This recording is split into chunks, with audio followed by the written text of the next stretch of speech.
50, 45. There goes Davis. Oh my God! Davis is going to run it all the way back. Auburn's going to win the football game. Auburn's going to win the football game. He ran the missed field goal back. He ran it back 109 yards. They're not going to keep him off the field tonight. Holy cow! Oh my God! Auburn wins. Auburn has won the Iron Bowl. Auburn has won the Iron Bowl in the most unbelievable fashion you will ever see. Oh, it's good to be back with everyone. Welcome to a brand new episode of the Dream Wage, episode 382. Today is Monday, April 8th, 2024, and South Carolina Gamecocks did it, Elvis. 38-0, and they are your women's national championship. What a fucking performance. What a season by the Gamecocks. Yeah, Dill, glad to witness history like this. Just, the moment. It lived up. Gamecocks going 38-0, and then, watching Caitlin Clark just basically just set every record of all time in women's college hoops. It was just great to witness this. And I think a lot of fans, especially me, I know speaking for myself, but I'm pretty sure I'm speaking for thousands of people just like me that are definitely going to start tuning into the women's game more often, Dill, because I think Coach Stanley said it best after the when she, during the ceremony. She said, "Thank you to Caitlin Clark for just improving the game. Like it's so many more eyes that's gonna be tuning in and year out for the performance we just witnessed these past two tournaments. Honestly, so it was great to watch. Still, great game and season for South Carolina, and then also with Caitlin Clark. It was special, honestly." Yeah, no, it was special. And all class from Dawn Staley afterwards, the coach for the Gamecocks, putting over Caitlin Clark and giving her flowers what she deserved, because she's right. Yeah. She didn't just grow college, women's college hoops. She's going to grow the WNBA as well when she's the number one overall pick in about a month. So, Caitlin Clark, she started out hot, 18 points in the first quarter. They had the lead by 7. And then you kind of saw the Gamecocks weather the storm a little bit, and they were just so big on the boards. There was just nothing they really could have done. Shout out Tisha Johnson, the freshman from South Carolina, having 19. The moment wasn't big for her as well. Cordeso, she had 17 boards on the night as well. But Clayton Clark did it all for the game, for the Iowa Hawkeyes. 30 points, 8 rebounds, and 5 assists. She did everything she could. It's unfortunate, but that was the last time we'll see her in an Iowa Hawks jersey. We'll probably see an Indiana Fever jersey come in about a month, 2 months. She will be the number one overall pick. But thoughts on the women's game and, thoughts on overall the tournament. It kind of lived up to the hype, I thought. The game was, it was great. Like you said, Iowa got out to a fire start. The team overall scored the first 7. Clayton poured on, scoring the next 8. It was 15-0 early. But, like you said, South Carolina just kept it together and made a little run. Ended up being 27-20 end of the first quarter. And then right then, I knew right then South Carolina's going to win this game. The fact that he was able to weather the storm, Clayton, scores 18 and you're only down 7 in the first quarter, you're going to win this game, because it's going to be hard for Clayton just to keep that up. And clearly her ending the game with just 30 points shows you that she couldn't keep it up, especially at that level. So give credit to South Carolina just, for never, hitting the panic button, even though it was a couple ticky-tack fouls and whatnot in this first half. They never really, lost. They were patient, never really looked frustrated with the calls and whatnot. So they just looked like champions still, and they were destined for this moment. Yeah. Also with Dawn, Dill, she's like 1-9-3 in the last 3 seasons with 2 national championships. So we gotta just give her credit to show how great of a coach she really is. Because that's just special what this team accomplished. And then Dale, I think it exceeded expectations. I don't think nobody thought, a women's will ever surpass the men's Final Four. And this year we've seen that happen, Dale. Yeah. Where even viewership, ticket prices, it was more expensive to watch the women's Final Four than it is to watch the men's Final Four. First time in history. And probably won't be the last. And that just shows you that these new age women, they're just exciting to watch, and they're gonna be great. Like all these loaded freshmen, like Juju Watkins from USC, like you said, Johnson for South Carolina. It's just so much young talent. Then you got these girls going out, like Clayton Clark, Angela Reese, Paige Buckner from Connecticut. So like Yeah. it just shows you what the game is at right now and where it's heading to. So to me, it exceeded expectations though. Yeah, the ratings aren't out yet, but I am very interested to see what the ratings are, how many viewerships. And it was in Cleveland too. That's the whole Yeah. thing. Like the men was in Phoenix, a lot of people could go to Scottsdale, they could go to Glendale, they could have a good time. But there's not a lot to do in Cleveland. I'll say that. But yeah, shout out Don. She they got a little revenge too because they did lose to Iowa last year in the Final Four. They come back, they beat them in the national championship, and what better way to do it than completing a 38-0 season? Shout out PD in the chat. He said he loves your Mellow jersey, kid. You see it? OG, Oh, quick, yo, that just reminded me. yeah. Before we continue, quick shout out to arguably one of my favorite player of all time, Vince Carter. Huh. Jersey's right there. First ballot Hall of Famer Vince Carter right there. I Let's just want to give go. him his flowers. Shout out to Vince Carter to being the first ballot Hall of Famer. He's getting inducted this year, and to me, Vince Carter is one of the greatest to ever do it. So that just reminded me. Shout out Yeah. Vince Carter, Vince Sanity, what made me a Nets fan. Went to tons of games back when they were the Izod Center. Not so many people Shout out remember Izod. that Continental Center as well. So just shout out Vince Carter. He's, to me, in my opinion, he's one of the greatest to ever do it. My favorite player of all time. So yeah, shout out Vince Sanity for getting into the Hall of Fame. Chauncey Billups too, right? I saw Chauncey Billups get in. Well. Yeah, I didn't really, look at the class. I just, see Vince Carter, Chauncey Billups. So, Carmelo Anthony, Vince Carter, favorite players of all time. So and the goat behind you. We know that's a debate. And I need right? a J.R. Smith jersey. I need a J.R. Smith jersey from Cleveland. Or J.R. Smith. Or J.R. Knicks. Smith top five. To be honest, he's top 3. I'm gonna have to put him ahead of Melo because he's a 2-time champ. Wow. I'm dead ass. J.R. Smith is like that, dude. Me, I'm different, people. I'm not gonna be like, Kobe, LeBron, Jordan. I like Vince Carter. I like Melo. I like J.R. Smith. And LeBron is no debate. It's no debate. All I'm saying is my favorite players, Melo, VC, J.R. Smith. Elvis, I was thinking about this on the car ride to my grandma's yesterday, and I was thinking about J.R. Smith, and I'm glad you brought this up. I was thinking, like, he had a great career. No ifs, ands, or buts. He had a great career. 6 Man of the Year, 2-time champ. He did it. If J.R. Smith played in today's era, he would be a fucking problem. Yeah, he'll average like 20, 24. You average over easy. 20. They Yeah. can't touch him. They wouldn't be able to touch him, and he would just jock up everything. And he might not make everything, but I'm telling you, he's going to have 10, 50 shots a night. Yeah, he was shooting up threes when, I'm not going to say threes were frowned upon, but it wasn't at the extent it is now. Trust me, JR will have a green light in today's NBA. Yeah, major green light. But yeah, just wanted to give the shout out for the Gamecocks. Let's go to the Final Four that happened over the weekend. We had UConn taking care of Alabama. It was close in the beginning, kid, and then UConn kind of pulled away. The game was so projected to go over for me, and then when you start to get a big lead, it all dies down. The fast pace continued to die down, but UConn winds up taking care, and they cover again. What a covering machine UConn is. Thoughts on that game?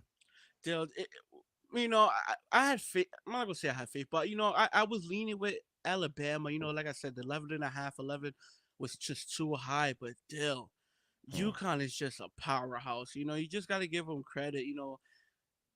They're just a powerhouse. Alabama, they fought, they tried, but like you said, UConn, it was just too much. Give credit to Alabama for even making it this far.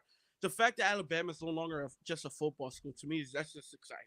Because it's a Yeah. few years now in a row. Alabama's been at least, Sweet 16, round 32. So it's been a few years now. They've been getting better and better each year, and their program is advancing. So it just sucks that they had to run into arguably the future champs in UConn.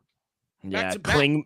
Yeah, almost back to back. We will see. I'm hoping, but Klingman had a game. Every starter for the Huskies was in double digits. They had a nice little spurt from Johnson off the bench. He had 7 points as well. Valiant effort from Sears as well. He had 24 points, 5 rebounds, and 3 assists, but just not enough. Pringle had a bad game as well for Alabama. He only had 2 points. Griffin, he went 3 for 8, only had 8 points. So little late, but yeah, they get the job done. They advance to the finals to take on Purdue, and Purdue just absolutely dominated North Carolina State.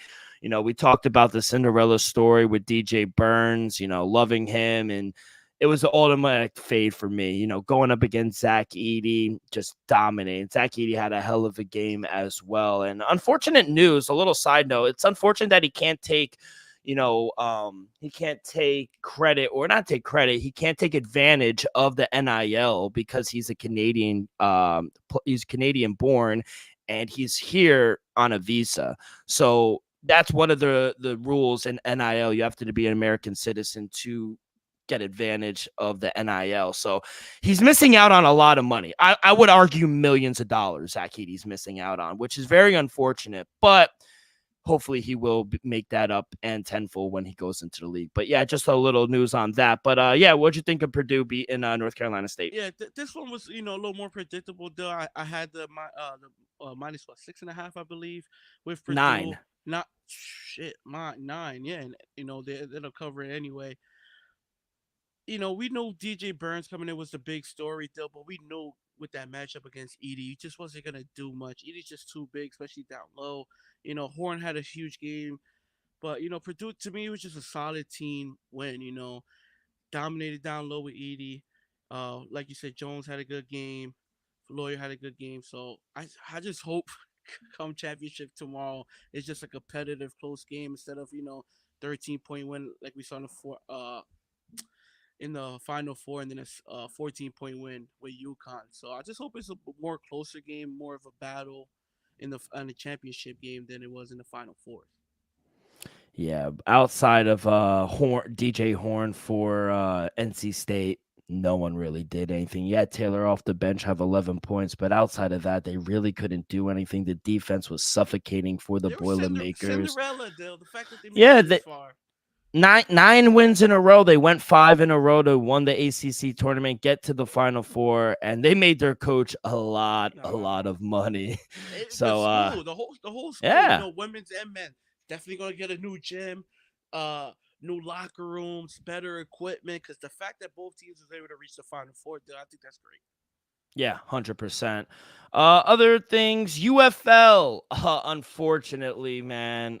Awful week. We had a great week 1 opening week. I'll say personally speaking, I had a bad week.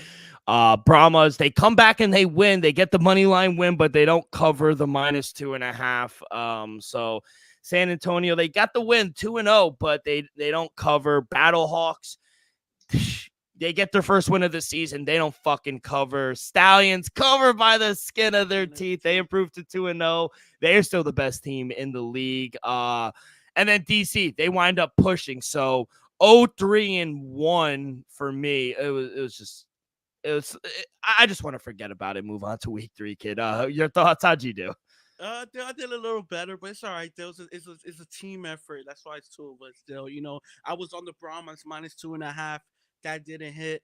But I took the Renegades on the road. First, give credit to the Blackhawks and the fans. The Storm, I think I had over 60,000. 40,000. 40,000. I thought it was 60. 40,000 people in that dome. I want to give love to everybody that showed up out there at the Battlehawks. So give credit them. But shout out the Renegades for covering the +5.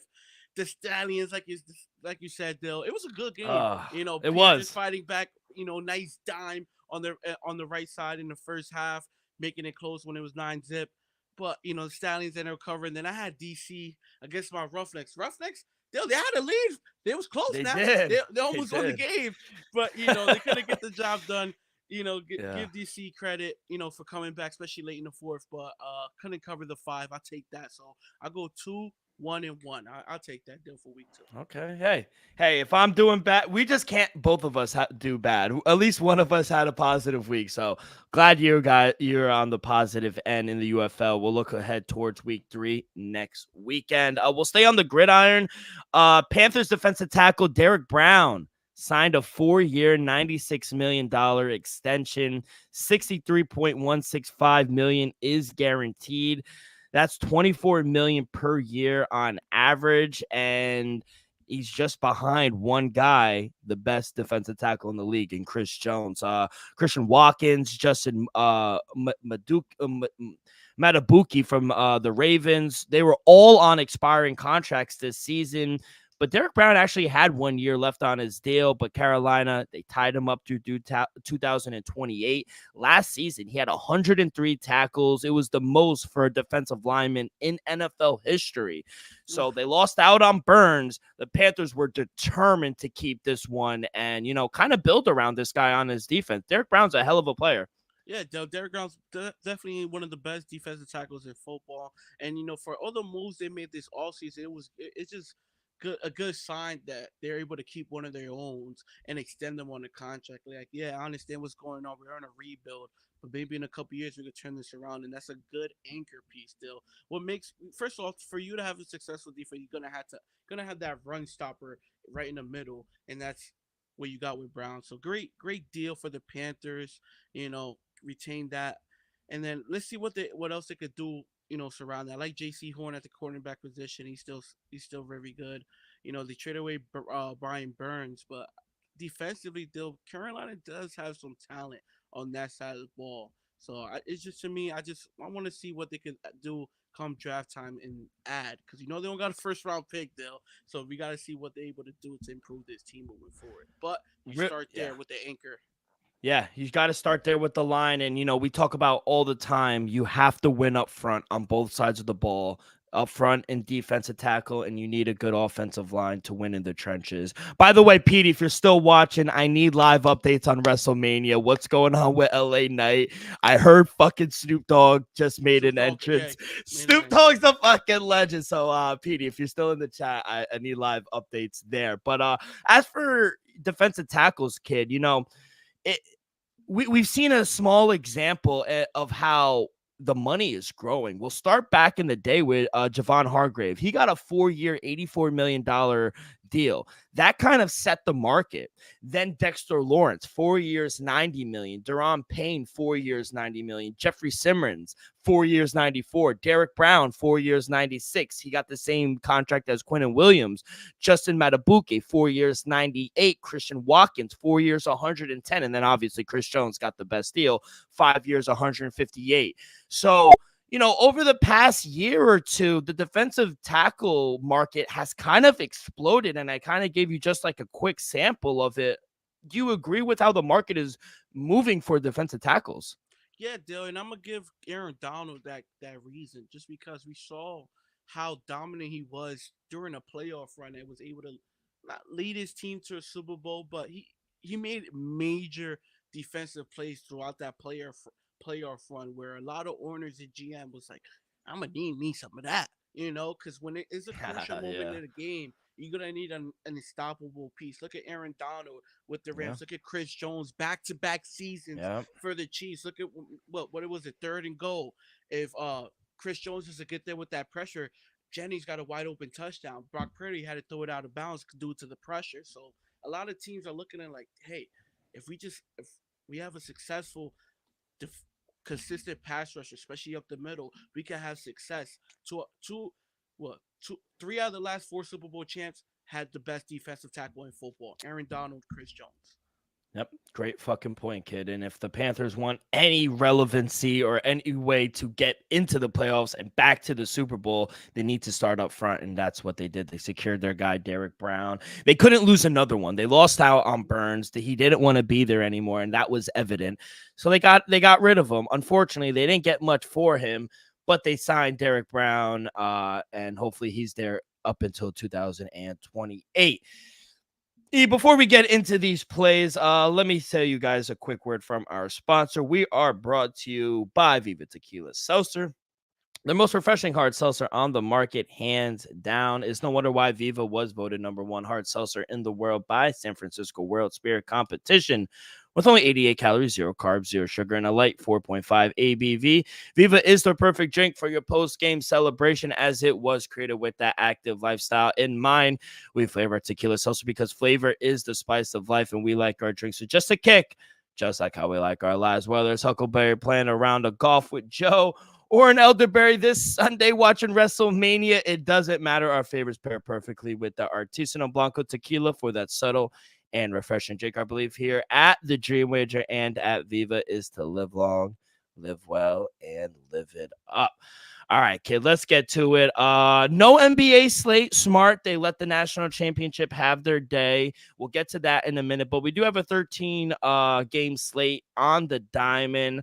By the way, how have you been doing in baseball so far this season? Red Sox doing all right. They blew it last night, but got a huge win today, and to be honest, though, shockingly, your boy's been doing pretty damn well. Started off the season pretty good so far on in the green throughout the season. Let's hopefully we stay there, though. Yeah, let's fucking do it. We will start with the first game on the slate tomorrow. It's a 6:05 Eastern over here in the Bronx. New York Yankees hosting the Miami Marlins. Hey, shout out Miami. They got their first win of the season today. They beat the Cardinals 1-9. 1-9. Yankees are the favorite with Nestor Cortez on the mound. Jesus Luzardo going for the Fish. -162 for the Yankees, +136 for the Fish. Over under is at 8.5. Any action here on the first game? Still, to be honest, the fact do I trust Miami to get two in a row? First of all, winning the first game today, and now you're going to travel to the Bronx to take on the Yankees. Nestor on the mound. Still, to lay -160 is a little rich on the money. Now I'm not going to do it. If you want to put the Yankees in a parlay, by all means, I do think they're the right side, deal. But I'm gonna just stay away. I do like the Yankees. If the money comes down a little more, as of right now, I'm seeing -152. Shit, money keep coming in Miami. I'll probably take the Yankees if they get down a little lower, deal. But to lay a run and a half, I don't know. Yeah, I'm going to take the Yankees here, -1.5. I got it at +140. I got a nice price. It's down to +136. Any plus money with a team that's won one game, and most of them have been by 2 or more runs. Look at their losses: 3-1, 8-5, 10-2, 3-1. They've all been by 2 or more runs. So the Yankees win, they should blow them out. Coming off the first win of the season, perfect time to fade them. Now they have to travel to the Bronx. Love this spot here for the Yankees and Nestor Cortez. Gonna take the Yankees on the run line. Let's go to the second game in Pittsburgh. Pirates hosting the almost said the Lions. Detroit Tigers. Pirates home favorites, -125 on the money line, -1.5, +154 for the Tigers, +105. Over under is at 8.5. What do you got here, kid? Still, shockingly, two very good teams going at it to start the season. Yeah. To be honest, who would have thought? Who would have thought? Yeah. To be honest, I gotta lean with the Pirates at home. Even though Crowder's on the mound, do I trust him? But at home, this is stay away from me just because I got to see them play a little more to see who's going to be a little more consistent. But right now, they're both on fire, though. It's hard to predict this one. I'm going to stay away. Yeah, who would have thought the Detroit Tigers and Pittsburgh Pirates are these two? But yeah, I do think Pittsburgh is the right side. Detroit, they've lost 2 in a row right now to Oakland of all teams. Like, no disrespect to Oakland, but Oakland has been cashing that +1.5. They are 7-1 on the spread. They might be losing, but they've won two straight outright as dogs against the Tigers. So your boy Blackburn is legit. I love Blackburn.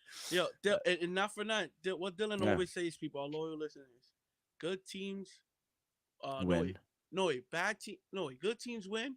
Great teams cover. Yep. That makes the Athletics great. 7-1. But yeah, I agree. I didn't touch it.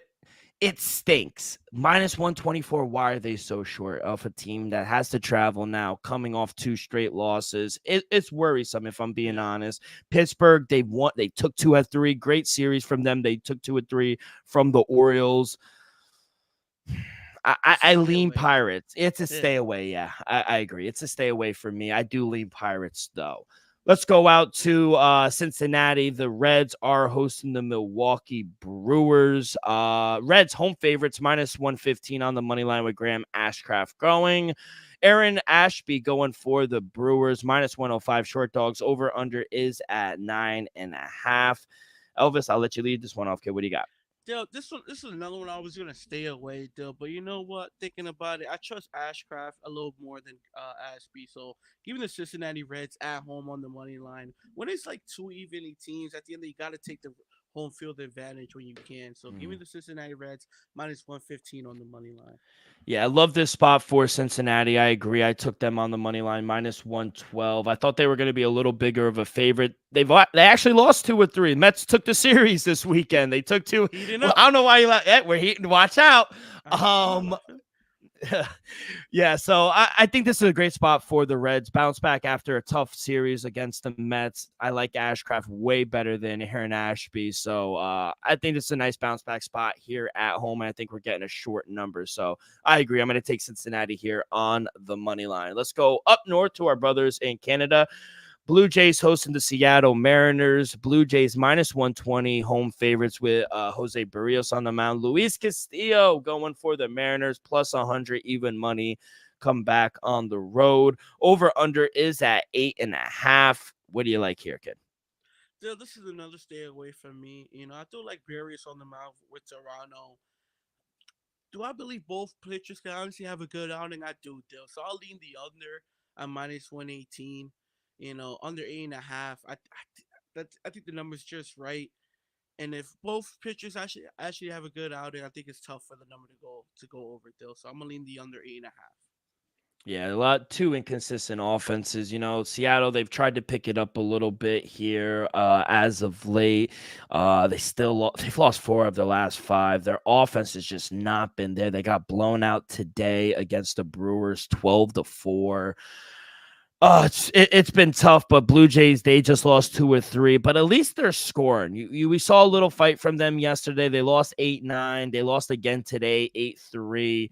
At least they're scoring. I guess gun to my head, I would take the Blue Jays. Nothing official, but I don't know what the fuck's going on with Seattle right now. They just can't hit to save their life. So yeah, I would lean here with the Blue Jays. Let's go out to Atlanta. Big matchup here. Mets taking on the Braves. Braves minus 218 favorites. Minus 1.5 is at minus 115. Plus 180 for Julio Teheran, and the Mets over under is at 9.5.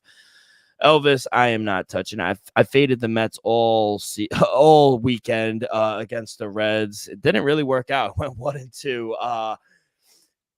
Do I fade him again here? I just don't think this is a good spot against the Braves on the road, having to travel against Charlie Morton. It's a tough. So maybe Braves minus 1.5. You're not getting that bad. You're not laying that much lumber. Only minus 115. If it comes down just a tad, I would take Uncle Charlie and the Braves here. What about you?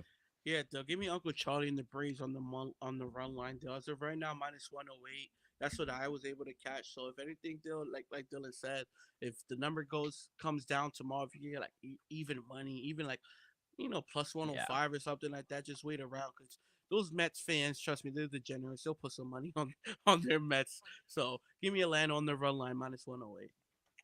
All right, let's go to the next game. Minnesota Twins hosting the Los Angeles Dodgers. James Paxton going for the Dodgers, minus 142 on the road. Bailey Ober going for the Minnesota Twins, plus 120. Dodgers first loss of the season. Well, first series loss. They lost to the Cubs. They lost 2 or 3 from the Cubs. They got blown out today, 8-1. Yamamoto looked good yesterday. They got the win there 4-1. And then Minnesota, they've another team that just can't figure it out. They can't score runs to save their life. I think that's the biggest problem here. I feel like we're getting a short number coming off a loss. I know they have to travel, but I got to take Dodgers here, minus 142. I think that's such a discounted price as, the Dodgers are the best team, them or the Braves. So I feel like getting this number, we're not going to get minus 142s all that often with this team. So you got to take it while you can. Dodgers coming off a loss. I think this is a good series for them to get back on track against a Minnesota team. 3-1 they lost, 4-2, 3-2 loss. They lost 11-0. This team just can't score runs. If they can't score four or more runs, and if you get into a shootout with the Dodgers, you're gonna lose. So I gotta take the LA Dodgers here. I think we're getting a very discounted price. So give me the Dodgers. Yeah, I agree with everything you say. I'm not gonna go to the window with it, but the Dodgers is definitely the right side in this scenario too. But that short number right now, even at minus 143, still love the ticket. Shit, I think to be honest, to the people listening, I was you catch the number now because it's only gonna go up. A lot of people are gonna go Yeah. like, damn, they only minus 143. Over had such a terrible outing last. I think as of right now, the line is the best it's gonna get. Yeah, I agree. Let's go to the next game. We will go to St. Louis. The Cardinals hosting the Philadelphia Phillies. Close on the books. Miles Mikolas on the mound for the Cardinals, and they are home favorites. Minus 125, minus 1.5 is at plus 154. Spencer Turnbull will go for the Phillies, plus 105. Over under is at 9. What do you like here, kid? This was another stay away from me, though. I do like St. Louis. But my heart is telling me Philadelphia on the road. I think the plus 105, the numbers speak it to me. Though I do think Philadelphia is the better team, but I think St. Louis just takes care of business at home. But I like Philadelphia as live dogs tomorrow. Yeah, they did just take 2 or 3 from the Nationals. They kind of picked it up a little bit, but I do. St. Louis has surprised me. I came into this season wanting to fade them. They didn't really do too much to improve their roster, their pitching staff, and I thought I was going to fade them again like we did last year. But they've actually started better than I anticipated. 5-4 on the season. They did just lose to the Marlins today, but outside of that, their pitching has been good. They're scoring some runs. They're great at home. I know it's small sample size, but their bats have been good. Miles Mikolas did not look good his first start. So we'll see how he turns around here at home against a very good lineup in Philly. So I don't know. It was a stay away from me. If I was able to get maybe, I don't know, it's at plus 105 right now with the Phillies. If I was able to get a plus 110, plus 115, I think there's some value there with the Phillies. Because with that lineup, anything could fucking happen. So not just yet, but maybe a play tomorrow on the Phils.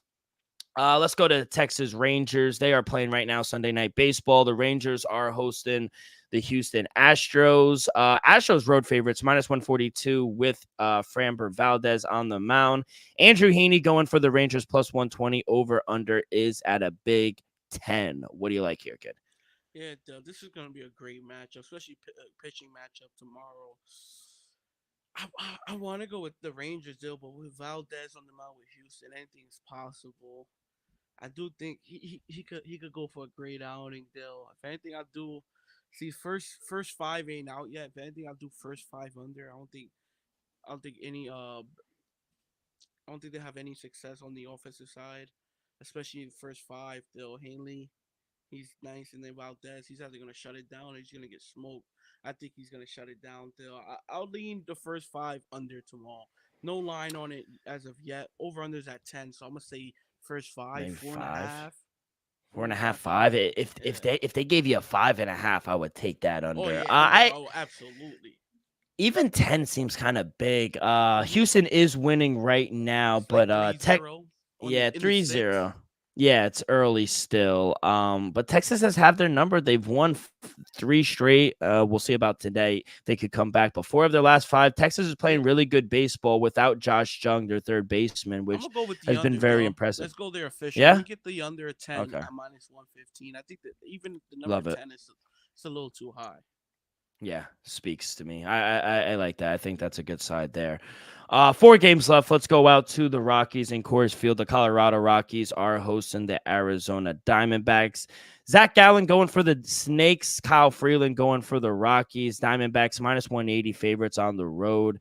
Plus 150 for the Colorado Rockies. Over under is at 10.5. They're up there in altitude, but it's going to be a cold, windy day coming in tomorrow. So don't know about the total, kid. What do you like here? Dill, give me Arizona on the run line with Gallon on the mound. Dill, Mm. like you said, staying away from the total, but Arizona is just a much better ball club, and with Gallon on the mound, I expect them to take care of business. So even on the run line, Dill, whatever it's at, I got minus 115 on the run line, Dill. If you could get a better number, wait till tomorrow. If you like the minus 115, get it right now. Yeah, good price, minus 115. I thought it would be a little higher since Colorado is really bad. Yeah, so let's go to the next game. We'll go out to Anaheim. Angels hosting the Tampa Bay Rays. Rays road favorites, minus 140 with Zach Eflin on the mound. Tyler Anderson going for the Halos, plus 120 home puppies. Over under is at 8.5. Give me Zach Eflin and the Tampa Bay Rays. I think we're getting a discounted price based on how the season has started for the Tampa Bay Rays.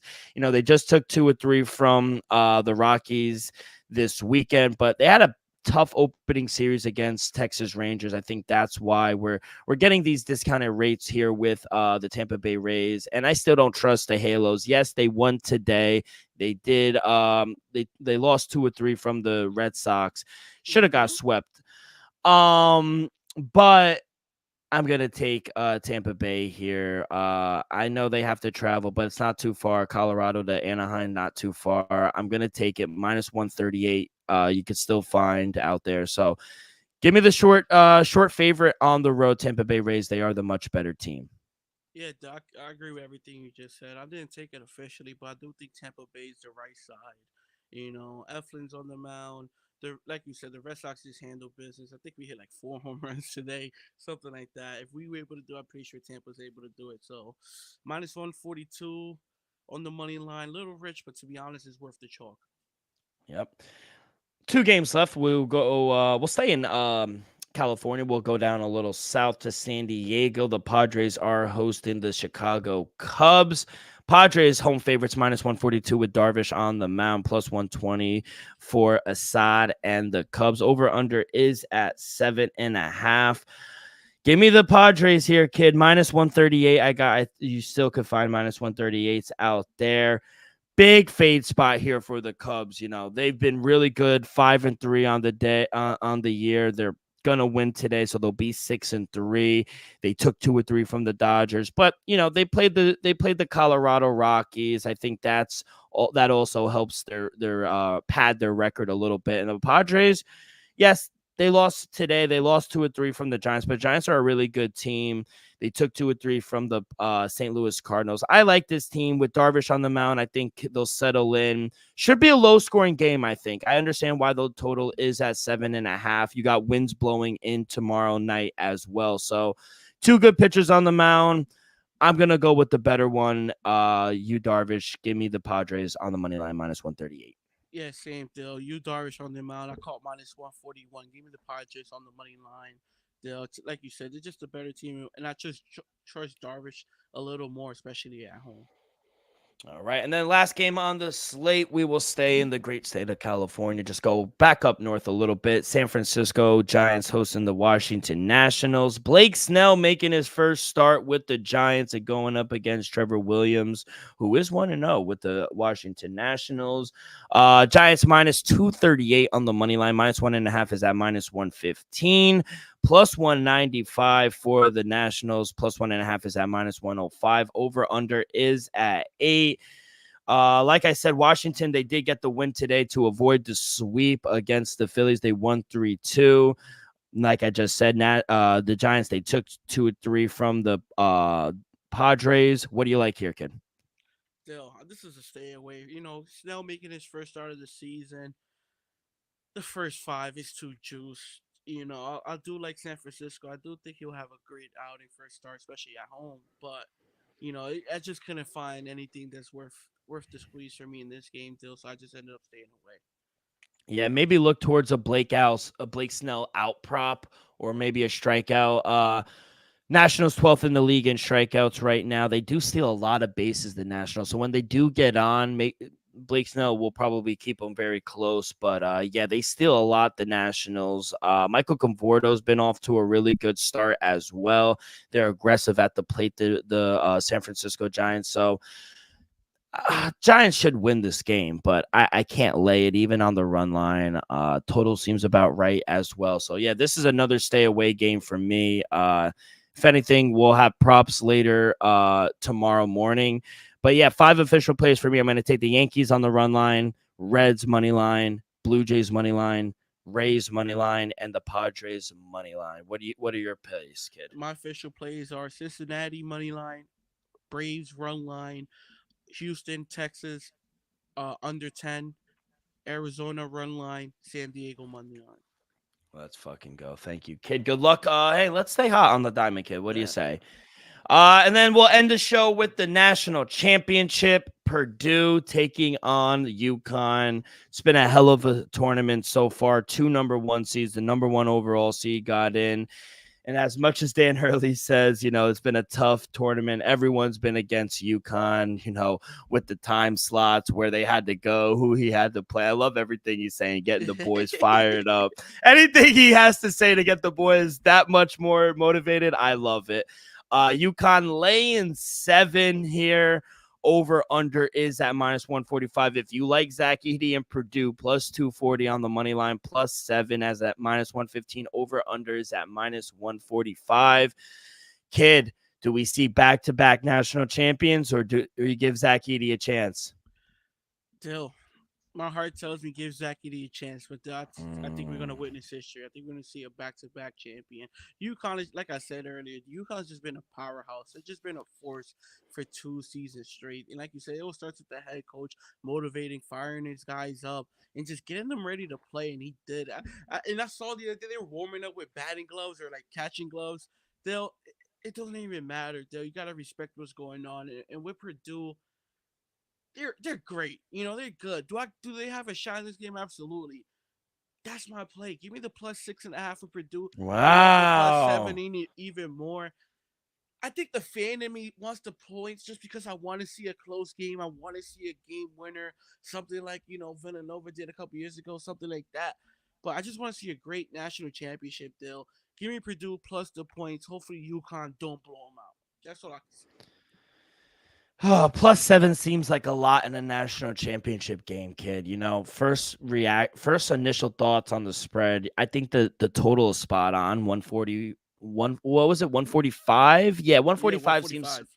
seems about spot on. If anything, I lean under just because if it does turn into a blowout, the tempo, everything slows down.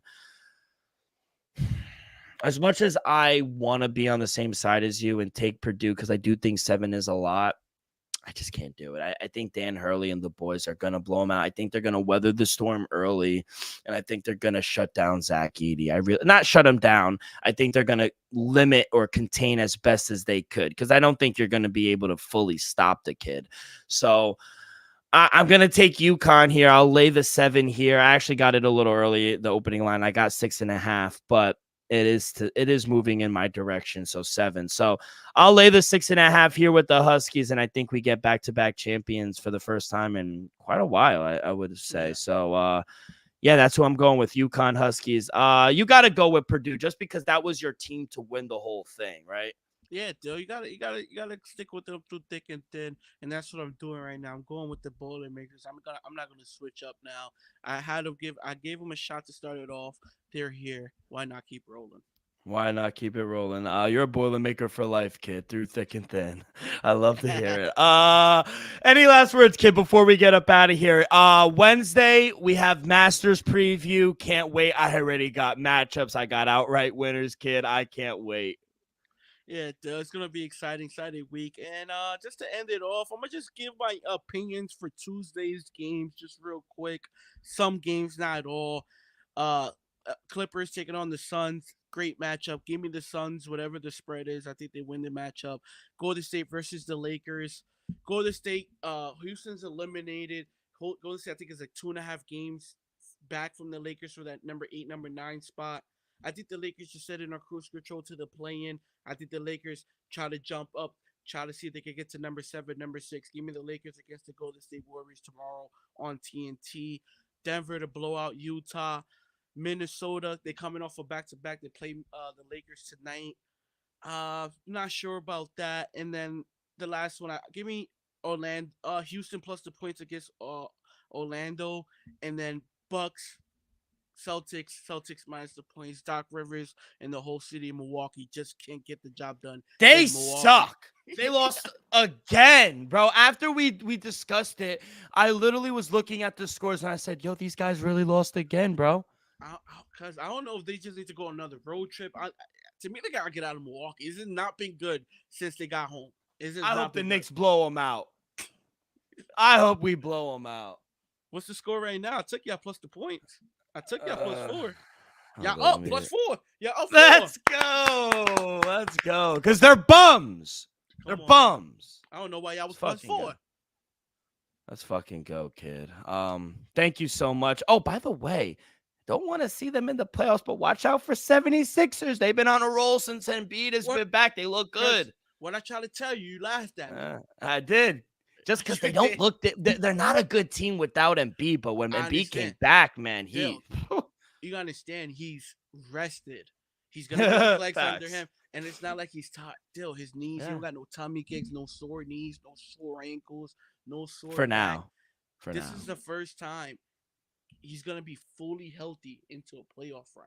Remember last season, he missed a couple games, missed the first 2 against Boston in the semis. Like, yep.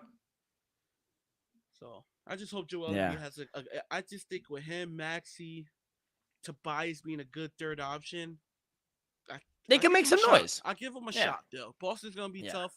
We don't know about what the Bucks of right now, but I give a healthy Philly a shot. Cleveland looks fraudulent. Only teams that really scare me: Philly, obviously Boston, and my Knicks, baby. But that's gonna do it for this Monday edition. Don't sleep on Miami. You never know. You never know. We'll 3 out of the last 4 years, we were like, dang. Yeah, you're right. You're right. Proof is in the pudding, kid. That's going to do it for this Monday edition of the Dream Wager. On behalf of our sponsor, Viva Tequila, Elvis, myself, make sure you guys follow along our social media, X and Instagram at the Dream Wager. You guys can find all of our episodes wherever you listen to podcasts, Apple Podcasts, Spotify, Stitcher. We go live every Sunday night, Tuesday night, and Thursday night on YouTube, youtube.com/the Dream Wager. Hit that like button, subscribe, rate, give us a review, leave in the comments who you'll be betting on this week. All that good stuff really helps the show grow tremendously. So be a friend, tell a friend. Everyone have a great few days. Good luck on your wagers. Be safe, be well, and we'll see you down the road. Peace.